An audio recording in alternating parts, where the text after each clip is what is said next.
मेरे प्यारे देशवासियों, बहनों और भाइयों, बेटी और बेटों, ये देश हमारा समृद्ध भारत, अखंड भारत, समों की भारत माता है। इसीलिए हम फक्र से बोलते हैं, भारत माता की जय, वंदे मातरम। हमारे स्वतंत्रता संग्रामी इस बात को बार बार दोहराते रहे और हम भारतीयों में जागृति पैदा करते रहे। लेकिन दुर्भाग्य है कि हमारे विभिन्न राज्य हैं जहाँ के लोग राज्य से आए हुए दूसरे लोगों को समानता का अधिकार देने में हिचकिचाते हैं। जो भी अवसर मिलता है वो बोलते हैं कि उनके राज्य के जो लोग हैं उनको दिए जाएं। जहाँ भी मौका लगता है वो दूसरे राज्य से आगे हुए लोगों को छोटा समझते हैं और उसको इस तरह से पीड़ित और ताड़ित करते हैं। ये बहुत ही शर्म की बात है। मैं अपने दोस्तों को जानता हूँ जो इस राष्ट्र के विभिन्न राज्यों में कार्य कर चुके हैं। सबसे पहले मुंबई को लीजिए, जहाँ की विभिन्न जगहों से आए हुए लोग वहाँ कार्यरत रहते हैं। तो महाराष्ट्र में सबसे पहले ये जातिवाद, धर्म की राजनीति करते करते दूसरे राज्यों से आए हुए लोगों के साथ भी उन्होंने बदतमीजी की। अभी भी उद्धव ठाकरे मराठी मानुष की बात करता है और इस तरह से भेदभाव की राजनीति करता है। लेकिन दुख की बात यह है कि वो लोग अपने अपने बेटी बेटों, भाई भतीजीवाद की राजनीति करते हैं, वंशवाद की राजनीति करते हैं। उनको देश से प्रेम नहीं है।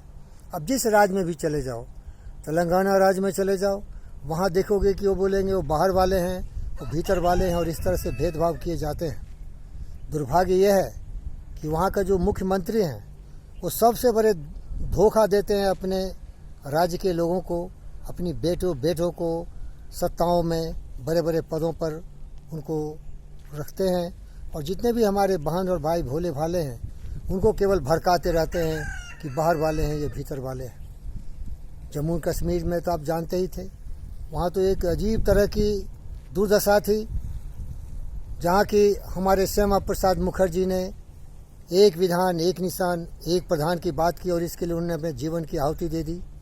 तो मैं उसी नस्ल का हूँ।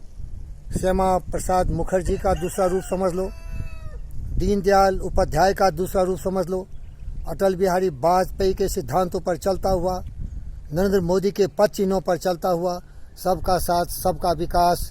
ये भारत की 140 करोड़ जनता हमारे भाई और बहन है। हमें कोई भेदभाव नहीं है, हम केवल भारतवासी हैं। हम तेलंगाना में हैं तो तेलंगाना भारत का एक अंग है।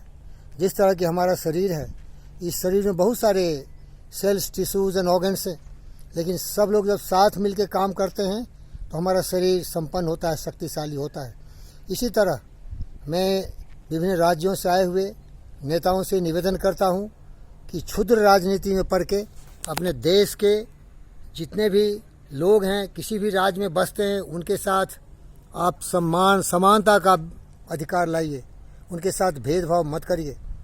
ये क्रांतिकारी परिवर्तन की आवश्यकता है, क्योंकि इससे दिल दुखता है, धड़कनें तेज होती है, आक्रोश होता है। हम हिंदुस्तानी हैं, हम भारतवासी हैं। जाति के नाम पर, धर्म के नाम पर, मज़हब के नाम पर, क्षेत्र के नाम पर अपने देश को बांटने से शर्म आनी चाहिए, क्योंकि भारत की प्राचीन सभ्यता संस्कृति हमें सिखाती है, अखंड भारत मातृवत परदारेषु परद्रवेषु लोष्टवत आत्मवत सर्वभूतेषु यः पश्यति पंडितः आत्मवत सर्वभूतेषु वसुधैव कुटुम्बकं सर्वे भवन्तु सुखिनः। और इसको बहुत ही सच्चे शब्दों में हमारा प्रिय दोस्त नरेंद्र मोदी ने कह दिया है, सबका साथ, सबका विकास, सबका विश्वास। तो मैं इन धोखेबाज गद्दारों से जो बड़े बड़े पद पर राजनीति के रूप में प्रखर पर पहुंच चुके हैं और अपने जनता को फुसलाते हैं, भटकाते हैं। ममता बनर्जी का उदाहरण ले लीजिए, वो नरेंद्र मोदी और उनके पार्टी से जितने जुड़े हुए हैं सारे बंगाली हैं, एक से एक बढ़ के बंगाली हैं, लेकिन उनको बाहर वाले कहते हैं।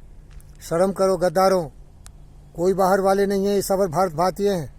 और जो सच्चे भारतवासी हैं, हर भाई बहनों, बेटी और बेटों की रक्षा के लिए, उनके मान के लिए, सम्मान के लिए, उनके रोटी कपड़ा मकान के लिए कटिबद्ध है। और उन महापुरुषों में से मैं हूँ। इसलिए खामोश, कभी भी ये जुर्रत नहीं करना कि कोई भी जो दूसरे राज्य से आके तीसरे चौथे राज्य में बसते हैं उनको बाहर वाला कहना, ये बिल्कुल बदतमीजी है। हमारे सरहदों पर जो लोग दिन रात प्रहरी हैं, जान देते हैं, प्राण देते हैं। वो किसी एक राज्य के नहीं, किसी एक क्षेत्र के नहीं, वो केवल हिंदुस्तानी हैं। उनसे सीखो गद्दारों। धन्यवाद।